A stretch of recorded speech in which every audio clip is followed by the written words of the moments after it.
Jack was traveling from one city to another, but he missed his morning train. So while waiting, he thought of having breakfast. He went out of the station and started walking toward a nearby hotel to eat. On his way, he saw two kids sitting on the sidewalk. Their condition was not looking good, and by looking at their faces, he could guess that they were very hungry. He felt bad for them, gave them $5, and left. After this, as he was walking toward the hotel, he thought to himself, "How stupid of me. I gave them just $5. What can they buy to eat with it when I can't even get a cup of tea for $5? He felt ashamed of himself and went back to those kids. He asked them if they would like to eat at the hotel with him. The kids were confused and looked at each other. As they were very hungry, they accepted his offer. When the kids were at the hotel, the hotelier stopped them from entering because their clothes were too dirty and torn.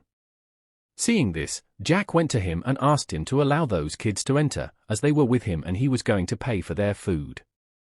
Seeing this, hotelier understood the whole situation and felt ashamed at his act of stopping those kids from entering.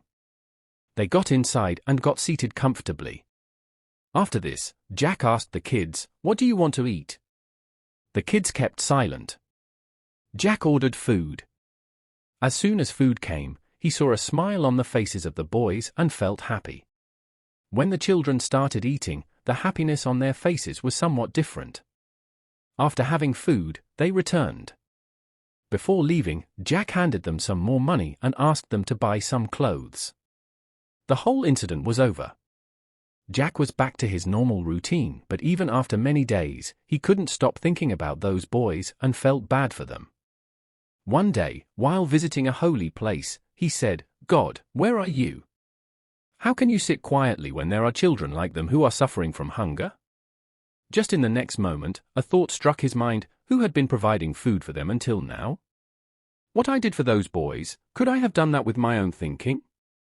At that moment, he realized and understood that everything we do is just a part of God's plan. Whenever we help someone, it's because God finds us worthy to help someone. He sends us to help that person. So what can we learn from this story? Refusing to help someone is like refusing to work for God. If you see someone in need of help, you can help that person according to your capability, as no help is too small for the person who needs it.